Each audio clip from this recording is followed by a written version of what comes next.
I think we are ready. Excellent. Good morning again. My name is Ian Rowe, and welcome to the discussion of the state of the Black family. As I mentioned before, 2024 is the 70th anniversary of Brown versus Board of Education decision. It's also the 60th anniversary of the Moynihan Report, The Negro Family, a Case for National Action. At that time in 1964, there was a crisis. A stunning 23.6% of Black babies in America were born outside of marriage. Today, that number consistently hovers around 70% for the Black community. Why does that continue to matter so much? And what can we actually do about it? To help illuminate answers to that question, I'm honored to moderate a discussion this morning with Rick Banks, who you just spent some time with, and Ralph Mangual. Rick is the Jackson Eli Reynolds Professor of Law at Stanford Law School, and for this context, he's also the author of a book, Is Marriage for White People? How the African-American Marriage Decline Affects Everyone. Ralph Mangual is a Nick O'Neill Fellow at the Manhattan Institute, a contributing editor at City Journal, and also a great author, most recently, of Criminal Injustice. But before I turn to the discussion, I want to share just one analysis of the impact of family structure. In 2014, Harvard economist Raj Chetty, who we're going to be hearing from later this afternoon, and his team of researchers conducted a study entitled, Where is the Land of Opportunity? They researched the income records for more than 40 million children and their parents. The core sample consisted of all children in the United States born between 1980 and 1982. All children born in the United States between 1980 and 82. And then what they did, they measured the income for those same children in 2011-12, when they were approximately 30 years old. Chetty and his team then dissected the local factors and institutions driving intergenerational mobility by identifying the cities and states where children from families in the lowest 20% of income were most likely to have income in the top 20% as adults, 30 years later. And let me show you the map. So this is the result of that analysis. This map, how many of you are familiar with this map? A few of you, got it. So this map is the geography of upward mobility in the United States. In many ways, it illustrates the uneven distribution of access to the American dream. It shows the chances of rising out of poverty to the top of the income distribution based on where children grew up. So the way to read this map, the lighter the color, the greater the likelihood of upward mobility. And so the country is broken up into 741 commuting zones. Salt Lake City, along with San Jose, California, were ranked as having the highest rates of absolute mobility in the nation. Other cities such as Atlanta and Milwaukee have much lower rates of mobility. What is immediately evident from the chart is that intergenerational mobility, along with a host of other outcomes, varies substantially across areas within the United States. What is also interesting is that we are all governed by the same federal system and national policies. But given the variation, clearly what matters most in terms of upward mobility is what happens locally.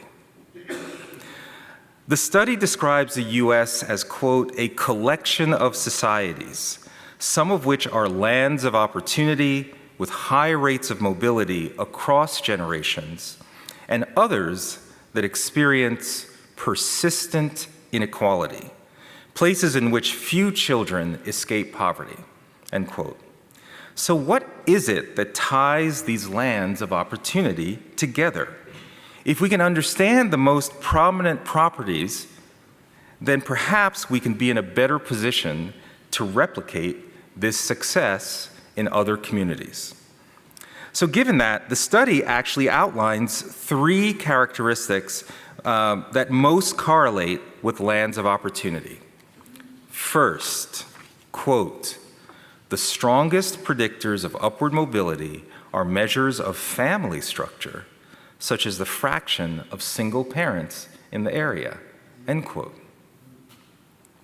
Second, quote, "High upward mobility areas tend to have higher fractions of religious individuals and greater participation in local civic organizations," end quote.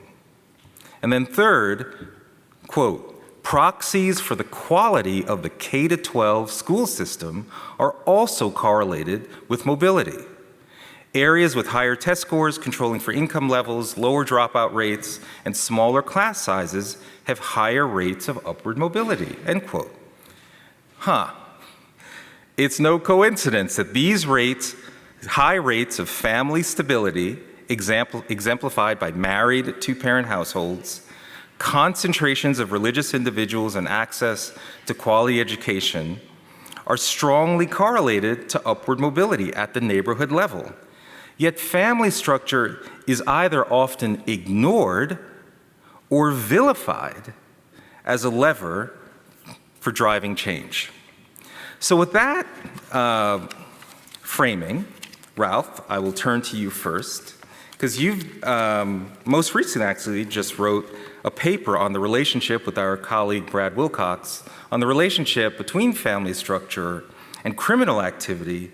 But what's your reaction to a chart like this, and why family structure isn't more central to so many conversations we have related to all sorts of negative outcomes that we're trying to address? Yeah, I mean, I think when I see a chart like this where, the issue is so clearly outlined with respect to the importance of family structure for all kinds of life outcomes that matter, you can't help but think that what's really driving the reality that people ignore this issue to such a degree is a discomfort with what it means and a discomfort with what it might take to actually change things and move them in the right direction.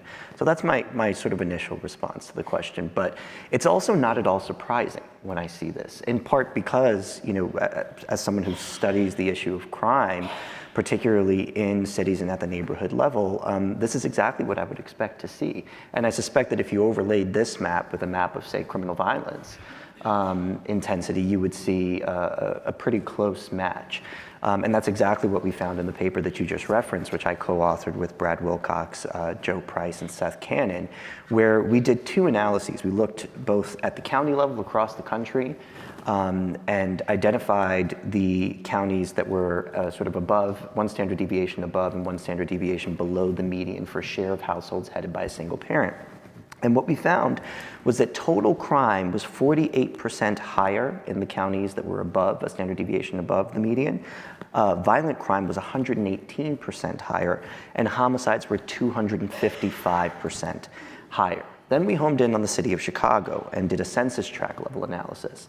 And we found that the census tracts that were a standard deviation above the median for share of households headed by a single parent they saw 137% more overall crime, 226% more overall violence, and 436% higher homicide levels.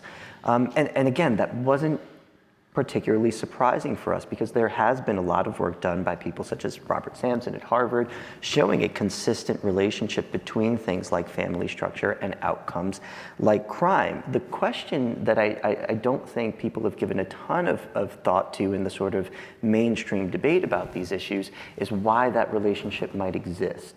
And that's what we really wanted to do with that paper, was not just illustrate the reality of the relationship, but also offer up a theoretical explanation as to why.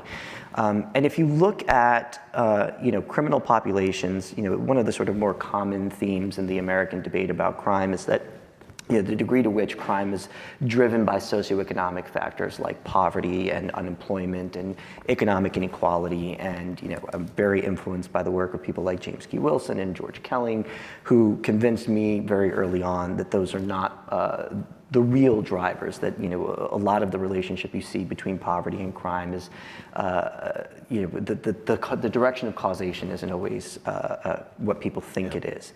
And when you look at criminal offending populations, one of the things that you tend to see are very, very high rates of various psychological conditions that have a very close association with criminal offending. Things for juvenile populations like conduct disorders, which is a clinical term, right? A conduct disorder is laid out definitionally in the DSM. And what you find is that in populations of convicted juvenile offenders, conduct disorders have a prevalence rate of between 33 and 70%.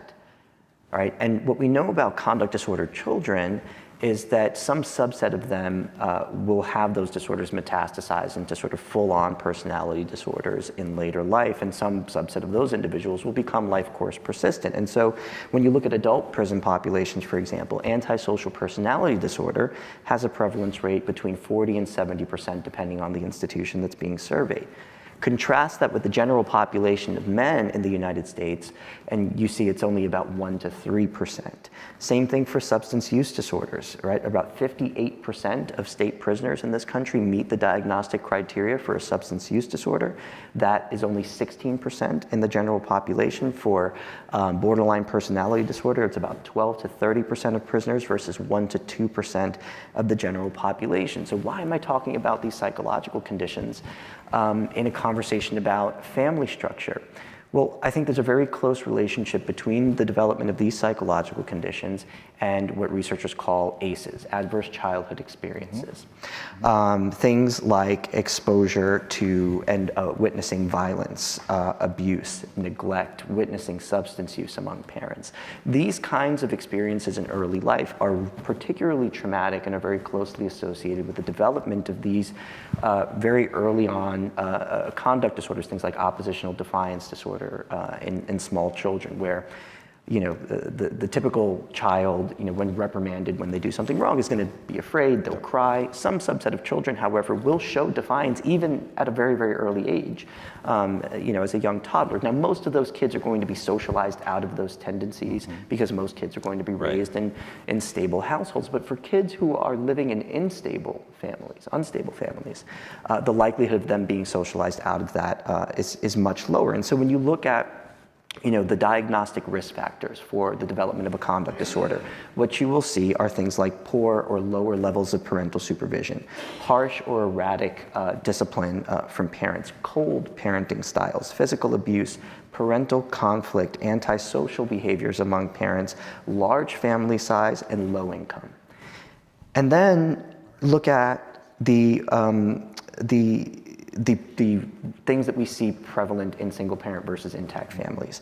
Low supervision, high levels of parental conflict, low levels of parental income, higher exposure to abuse and neglect. Right. So, my sense of this just tells me that family structure actually plays a much bigger role in one of our most pressing social issues, and that is public safety and crime. And I think a lot of that has to do with the relationship between family structure and those really important formational early childhood experiences that can be much too traumatic for a subset of American children who are being raised in unstable families. And I think one of the unfortunate realities that we have to deal with is that some of the disparity that we see in crime between and among racial groups might also be a function of the disparity that you just noted that we see in family formation between and among racial groups. Well, that's the concern, that it's actually differences in family structure that explain the racial disparities. And I actually have to ask you a quick question. Rick, I'm going to come to you to talk about marriage and the Black community. But Ralph, whenever I say things like this, I often get, no, you're confusing causality and correlation. It's much more, all those traumatic things you're talking about is what happens when you grow up in a racist society. So why are you now, implicating families when actually that's just an outgrowth of an oppressive community. Yeah, so the idea that the sort of structural racism critique explains this reality, I think is fundamentally flawed because it runs up against the reality that temporal proximity to our most racist times was the mid-1960s, right? When you just cited the Moynihan Report written in 1964. Well, at the time of that report, the out-of-wedlock birth rate in the black community was only 24%, and that was a time that was much more temporally proximate to some of the most racist institutions, Jim Crow. There was more temporal proximity to the institution of slavery, and other forms of discrimination were just much more prevalent in American society. You can look at surveys of attitudes on interracial marriage, for example. Right, the Loving decision was only just decided. So yeah, that explanation does not hold a lot of water in my view, because things have gotten worse as American society has gotten better on all of these measures of bias, both structural and within the population. Yeah. So Rick, the black community had some of the highest rates of marriage, even there were times during the 1900s exceeding that of any other major racial group. And it really wasn't until the 50s, 60s that you started to see this massive increase, particularly in single parenthood. And it's still the case today that married black families' rate of poverty is in the single digits. It's been in the single digits for as long as I think data has been measured on that particular category. What do you think has happened with marriage in particular? So before we even get to single parenthood, what do we think has happened in marriage in particular in the black community that explains why what seemed to be the norm has now almost disappeared? Yeah, this is, thank you for having this panel. You asked earlier, Ian, about what we make of this chart, though. I just wanted to register that the lesson I draw from it is that, relationships do matter, and that, family is, of course, a crucible for the most important relationships in our lives. Yet we have kind of drawn away as a society, not simply a government, but as a society from having any vision or feeling we have any role in articulating ideas about how people ought to live, right? And that's kind of the big story, and we're sort of living in that space. So yeah, you do highlight that the marriage rates have declined. The state of the family with respect to marriage for American society as a whole, it ain't good, and for black families, it's worse.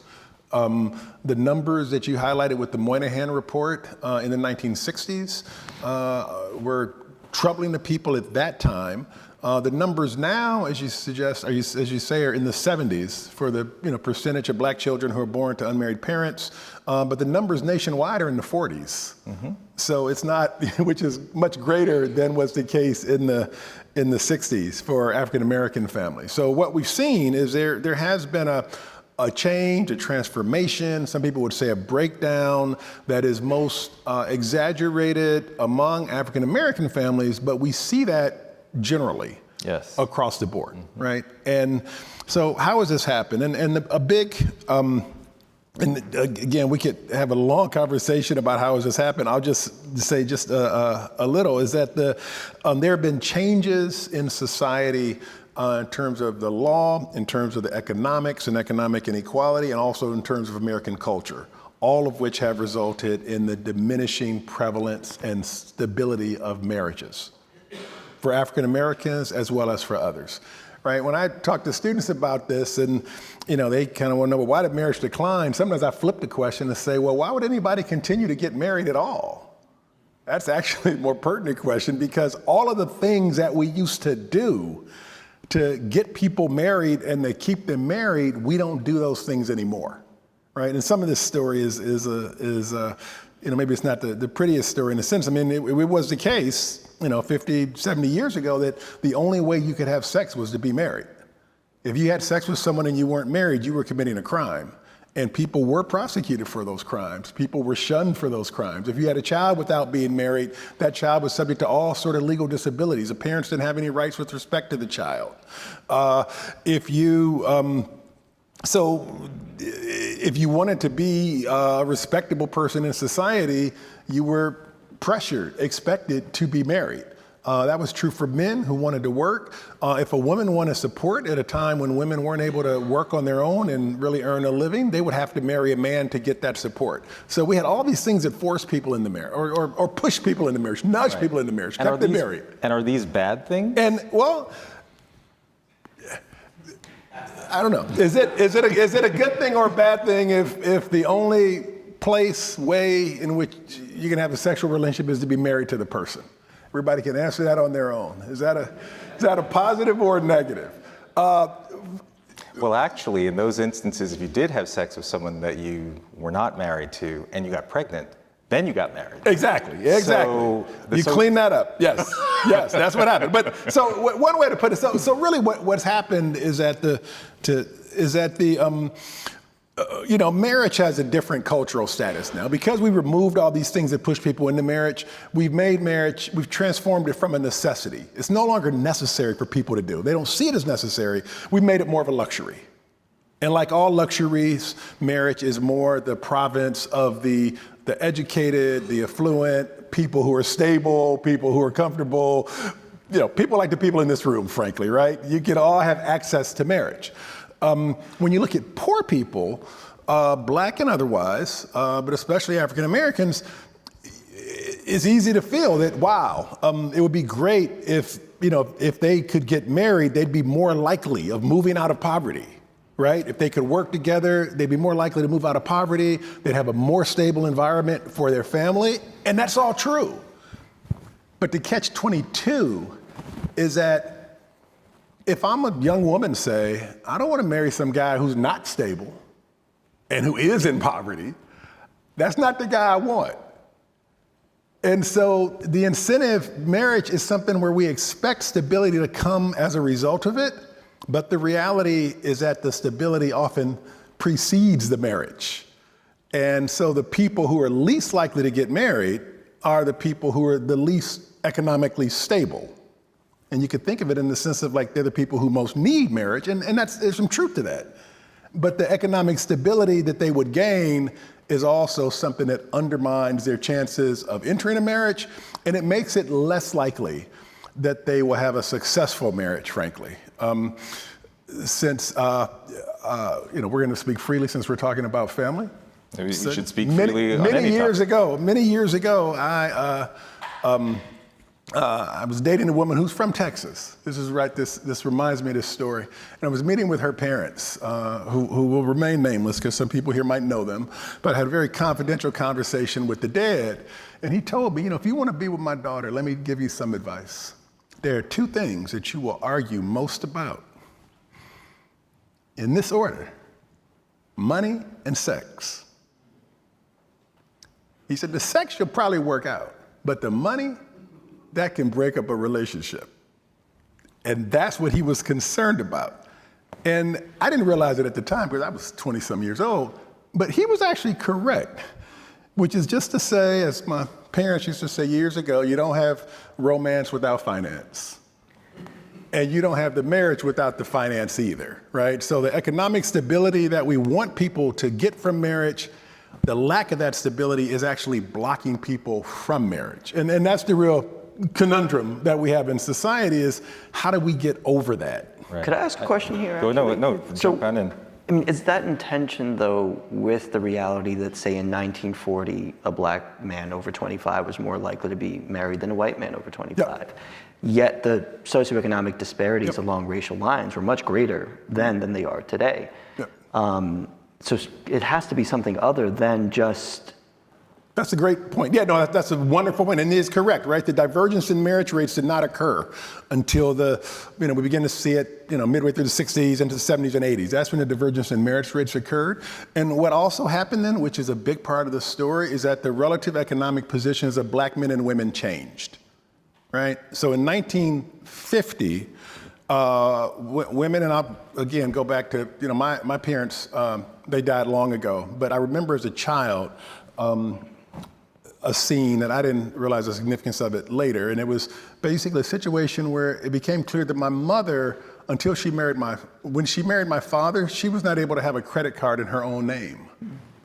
Women could not have they couldn't be financial people out in the world because they were subsumed under the husband, right? Now this all changed, right, during the course of the 70s and 80s when women became economically independent. And it changed for no group of women more than it did for African American women relative to black men, right? So now what you see is there are 2 black women in college for every 1 black man. Right? The earnings gap in the aggregate is smallest between black women and men. Black women on many dimensions are actually doing quite a bit better than black men.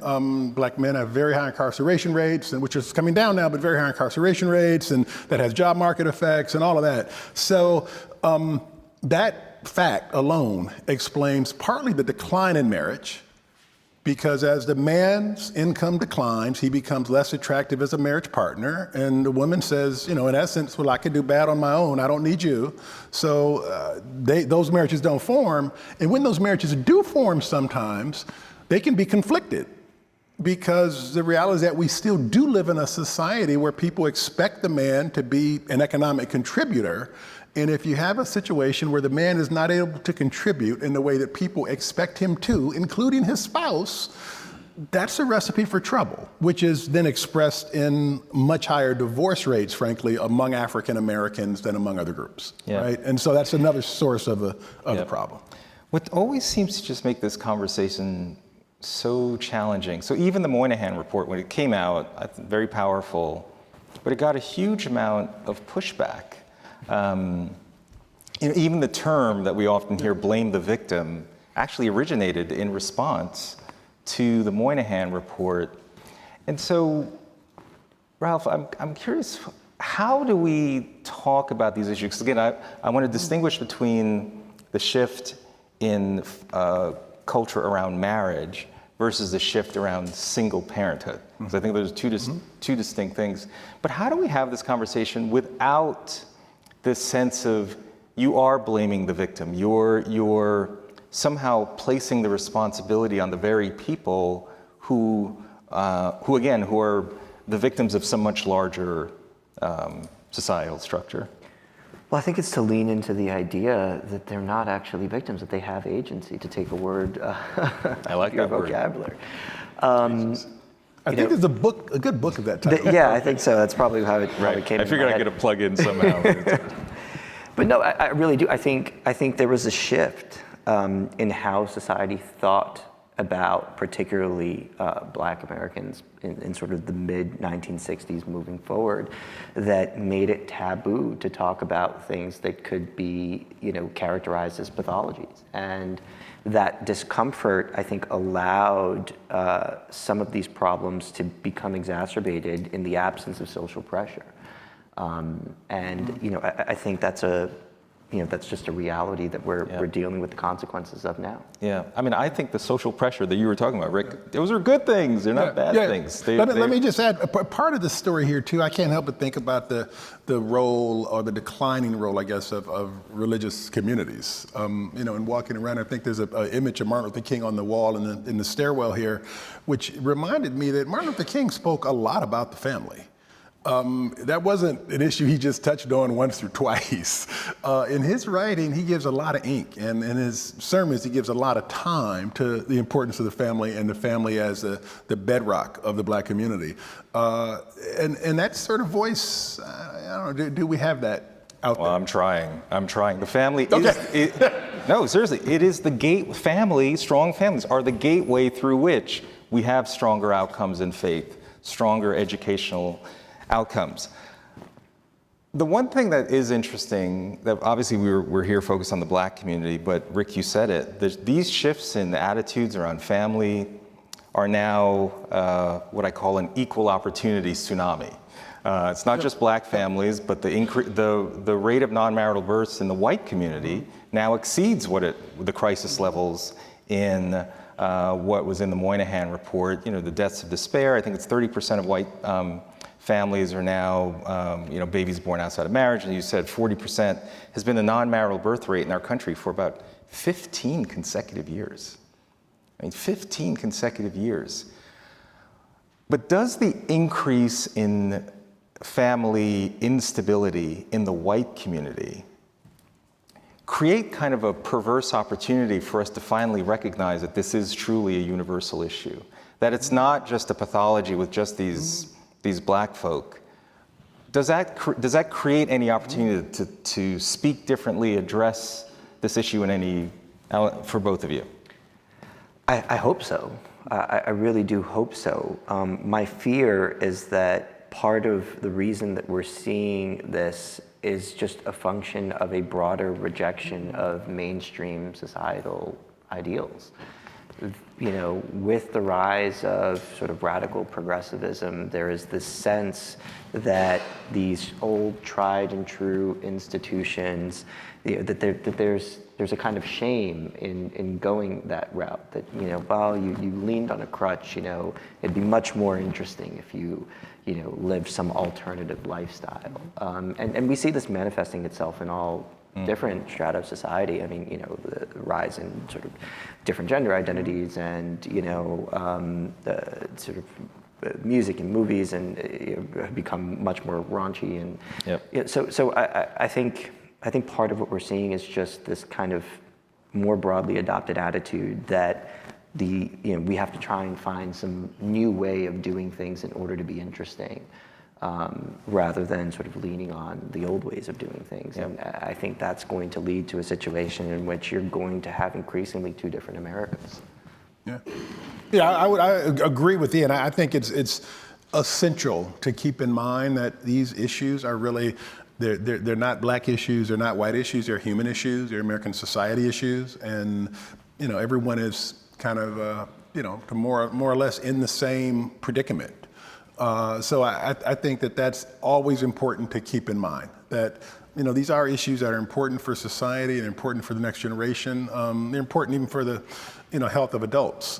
The hard question, I think, though, is really what to do with that recognition, because there have been a lot of initiatives, both governmental and private, that have attempted to bolster family relationships, promote marriage, help couples stay together, to kind of help what's called fragile families maintain their relationships where it could go either way. And the bottom line of that research is that it hasn't yielded results that really are that significant. So what's a better idea? It's tough, really. I don't have the answer to that. It's just that there's a hard thing, and I think that the hardness of it is that we have a vision of marriage in American society right now, and we talked about this someone yesterday, where people see marriage as a finish line, as a capstone, it's what you do when you've made it, right? It's not what you do at the start. It's what you do when you've made it. But we have a lot of people in society who are just not in a position where they're going to be able to make it and then get married, right? So because they're not making it, they're not getting married, which of course increases the likelihood that they won't make it. But how do we find a way out of that catch-22? And I just think it's a hard problem. Yeah, Ralph, solutions? Yeah. Look, I do think it's a hard problem, but one note on which you can sort of be positive is to recognize the massive growth in the problem over a relatively short period of time, right? I mean, the Moynihan report came out in the mid-1960s, and the out-of-wedlock birth rate in the black community was 24%, and it grew to 70% in about 30 years. So there's nothing inevitable about the situation that we find ourselves in. The same way that it grew from 24 to 70%, it can get back down. And I think a part of that is going to have to come from within communities, who are going to have to sort of decide on a cultural shift in terms of how they view marriage, to stop viewing it as a capstone and start viewing it as a cornerstone again, right? I reject the idea that marriage is something that you do once you've made it. I viewed my own marriage as an opportunity to have a partner along the journey of getting to where I wanted to get, someone that could help me and someone that I could help as we both grew. And my wife and I have grown incredibly over the course of our marriage. We're nowhere near where we started. And I think more people need to view it that way. But I do think that the kind of more pessimistic note is that there is a real limit to what can be done through governmental intervention, which is not to say that there's nothing that can be done, right? I do believe in the power of effective messaging campaigns. We've seen them with drugs, teen pregnancy. So there are things we can do there. I do think that there is something to the argument that there exist marriage penalties with respect to the maintenance of means-tested social welfare programs. We can get rid of those and realign incentives there. And also, to the extent that the sort of income and wealth disparities between men and women in different communities are driving this. I mean, there are things that we can do to increase, to raise the socioeconomic ceiling for men in particular. I mean, one of the things that I've noticed in sort of a casual review of the research is just that there is a massive shortage of male workers in the skilled trades. And I think a lot of that has to do with the fact that our educational system, and Ian, this is something that I'm sure you could speak to, has really pressed the idea that you can't be successful unless you go to a four-year college. Yep. And we're cutting people off from opportunities that can earn them six-figure incomes by the time they're in their mid-20s. I mean, a guy I went to high school with, I just ran into, I mean, he's been in the union since he was 19. He's a steel worker, guy makes, or an iron worker. I mean, he's been making, mid-six figures for, well over a decade. Yep. He could retire tomorrow if he wanted to. And so I think rethinking those opportunities can maybe help downstream. Yep. So full disclosure, Ralph's wife is the founding principal of the school I lead in the Bronx. But the reason that's relevant is that the way that we think about it is, it's probably very, very difficult to convince a 32-year-old who may have had 2 or 3 kids outside of marriage to suddenly decide marriage is the institution for me. But for his or her children who haven't yet made those decisions, how can we effect a change in how they think about these very profound decisions that they're going to make? So we, in our school, and we're trying to convince many other schools to do the same, is to teach something called the success sequence in our schools. So, and it's data that, if anyone's ever heard me talked about, but heard me speak about, but if you finish just your high school degree, then get a full-time job of any kind, just so you learn the dignity and discipline of work, and then if you have children, marriage first, 97% of millennials who follow that series of decisions avoid poverty. It's very hard to prove causality, but that's data most of the kids in our community do not know. The non-marital birth rate in District 12 in the Bronx is 84.5%, right? So they're not hearing about the success sequence. So we feel that that is a lever that we can pull, but yet when we first started teaching it when I was running middle schools, huge opposition. So Rick, what is it? You can't teach this to these kids. You're going to embarrass them because their parents didn't make those decisions. You're going to offend them. So better not to teach it at all. Rick, how do we get over that kind of opposition? We're now actually trying to provide a pathway to ultimate family formation, but even that gains opposition. Yeah, that's the big. I mean, I hope you're successful in this program, because that is an interesting and potentially inspiring program. The problem again, though, is that we do have a society in which the conventional understanding now of the law and of institutions, government as well as large private institutions, is that they should withdraw from providing any guidance, information, dictates, vision about how people should live their lives, because people should be able to live their lives, the thinking goes, however it is they want, and that's their decision. And who are we? School leader, university president, government official, who are we to intervene or interfere with decisions they want to make, right? I mean, that's just the ethos.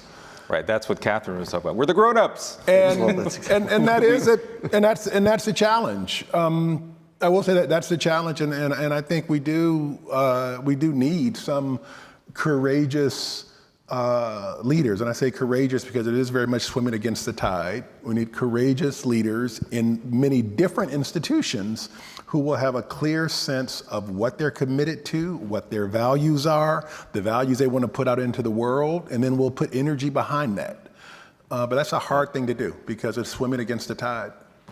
Well, I wanted to show an example because there have been some courageous folks, one of which is in this room, Robert Doar, when he was a leader in New York City. He also got a hold of this information about there are patterns of decision-making that have a much greater likelihood of economic prosperity. And so the success sequence that I just described, he converted that into a series of a public information campaign, bus ads, train ads. I actually remember this in New York City and initially seeing, wow, honestly, Mom, chances are he won't stay with you. What happens to me? And I don't know, Robert, if you want to just spend 30, 60 seconds, what was the response when this ad campaign started in New York City, where you met with, oh, thank you, what an effective strategy? Well, it depended on who was reacting. The city council chair of the committee that I reported to let me know that it upset her. And I tried to explain that I wasn't trying to shame anyone. We were trying to just lay out the facts. There were a series of these kinds of ads that were focused on the outcomes for children that result when families don't form in marriage usually to raise them together in partnership for the long haul. And so we got blowback from the leaders of the more left side of the New York City political world. Mayor Bloomberg stood very strong behind me in our effort and didn't back down one bit. But when we went to the communities and we did focus groups with the young people, the people these ads were targeted to, we asked them some things you do when you're trying to measure the success of your advertising campaign. We asked them, did you see these ads? And most people don't remember ads, but they remembered these. And that was a very off-the-chart response. And then we asked them what they felt about them. These are teenagers, boys and girls, who were from low-income communities in New York City, mostly minority. And they said, it's true.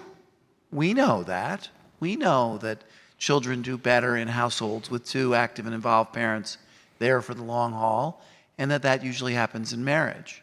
And so they weren't offended that we were trying to lay out the facts and be honest about what the data showed about future prospects. Yeah. So we had a great time with it, and it was certainly controversial and got a lot of flurry of activity, and we got some blowback from the usual suspects, but the people were with us, and so we were pleased to do it. I will say that after Mayor Bloomberg left office in 2013, the succeeding mayor took the advertisements down. Yes, I'm quite aware. I'm going to open it up for questions, but I want to reiterate what Robert just said. When you talk to actual young people about these issues, it completely resonates. But the thing that I've learned running schools is that when you hear data like, well, if you finish a high school education, get a full-time job, and if you have children, get married first, what they're interested in is, okay, how do I do that? Mm-hmm. Remove the obstacles that makes it so hard. So if the first rung of the success sequence is to at least finish a high school degree, okay, well then make sure I've got school choice and the opportunity to go to a great school. If the second rung is full-time work, okay, well then make it possible for me to pursue potentially apprenticeships or credentials in high school so I have more of a leg up. So it's very interesting. We now have to move from just the data to the demystification. How do you operationalize these ideas? And that, I think, is the next layer, because we have a populace, particularly of young people, who want this. This is the future they do want, but it's not clear to them how do they get there. So with that, questions. I'll start with Cliff, then Goldie, and we'll go from there. Thank you very much, panelists. And Ian, I think you know where I'm going to come out on this, but here we are in the season of Easter, and I think that is the answer to the question. If you look at a graph of people who are black who say they believe in God or have a faith life, starting in the 1950s to now, and then plot on that the same graph of the marriage breakdown, you'll be surprised at what you see. I think we all know what it looks like. And that is writ large. Our country as well has separated itself from a faith life and God. And I'll quickly go to what I think the answer is. The answer is a revival in connection to the risen Lord as a Savior. Once that happens, you look at the early people in the black community, was leading to that connection to family, even in poverty. Right. What's connection to Jesus? You look at the story of Harriet, all the pioneers of black culture, they were able to hold on because of faith, not because of any of these things. And even this discussion, we were talking about marriage as a transaction. It's not a transaction. It's ordained by God. And the more people sort of are connected to God and see marriage as something that was ordained by God, the sooner they're going to be able to stay through marriage and sustain all the things that hit it. So even an ad like this, I think there's one more why to this, is how do you get people back to God? So I think one question I'd ask is first of all, do you agree with that? But also, what is it going to take, particularly for a black community, to reconnect itself in a way with its legacy that led to those great statistics you talked about with family? So what could lead to a reconnection with religion?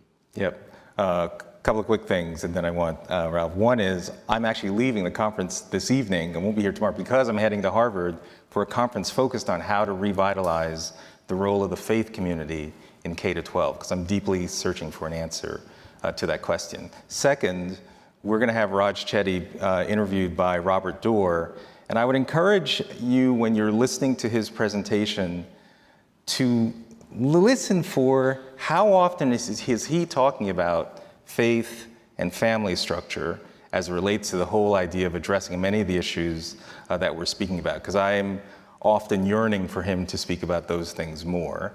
And then, Ralph. Yeah, look, I do think that the data show a clear relationship between the role of religion and commitment to these institutions, including, intact married families. If I'm being completely honest, it's not something that always resonated with me. I always struggled with my faith, despite being very involved in church as a kid. I found philosophy in college, and that always guided me morally. But for me, marriage was an institution built on love, and that was the most powerful concept in the world to me. I watched my parents, who've been married for almost 38 years now, love each other in the most intense and deep and committed and consistent way, day in and day out. And that was, the exposure to that model told me everything that I needed to know. To be able to commit yourself to someone who is going to cheer you on in everything that you do, that is going to cry with you in your worst moments, and with whom you can build a family and experience the utter and complete intense joy of holding a newborn baby for the first time.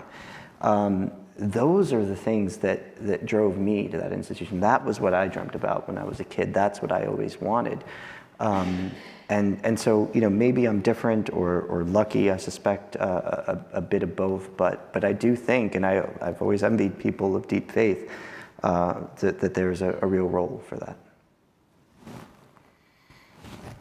Again, I feel like I'm a broken record. I just think this is a tough one. The role of faith in American life and in people's individuals' lives is something that I'm just at a loss for, what a government could or should do on that score. That just seems clearly, beyond the scope of what a government can do. And I'm also, maybe this is lack of optimism or lack of hope or lack of vision, but I'm not. I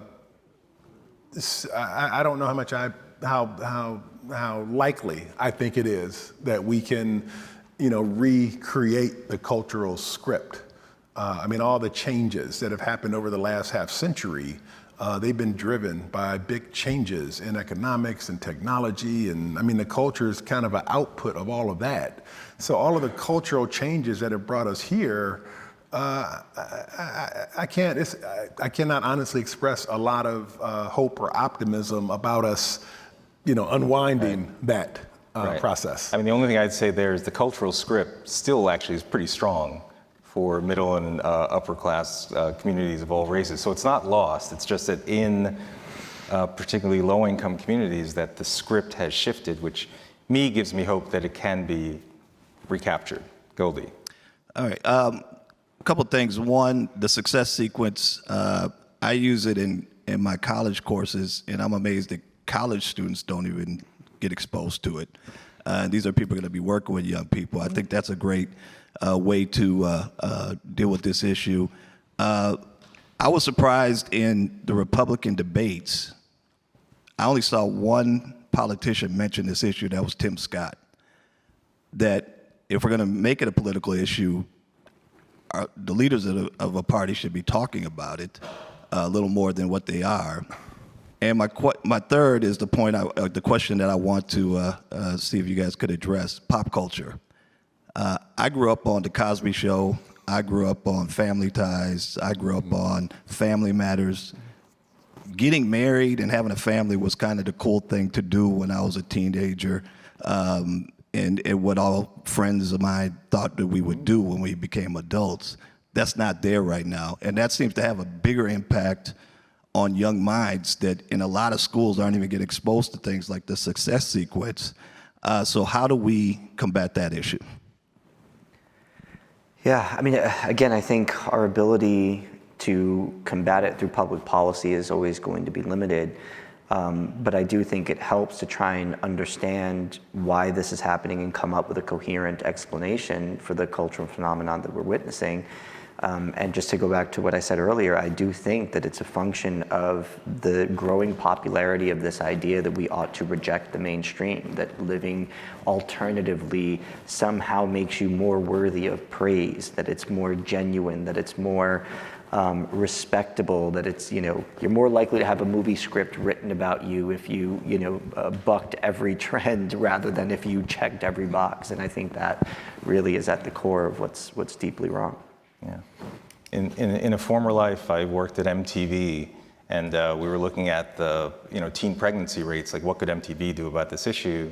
And we said, well, if we tell authentic stories to young people about young people who are in these situations, maybe that might have impact. And so we devised a show called 16 and Pregnant, which for a period of time, actually there was a lot of evidence that showed young people viewing that show contributed to the decline in teen pregnancy, but unfortunately it then became 16 pregnant became teen mom, and then 30-something grandma. And so, but there is a role for responsible entertainment creation that is part of the answer here, for sure. Thank you. I concur. The success sequence is very, very important. And in Chicago, with the organizations and the communities that I work with, when I introduce the idea, say like in the Supermax at Cook County Jail, and I ask the question, have you ever heard of the success sequence? And this is with men in pretrial detention that have been accused of and facing trial for murder or attempted murder. They've never heard it before in their whole lives. Right. But when you introduce it to them, they're like, I get it, that's right. But I think it's a good idea because it's a God idea.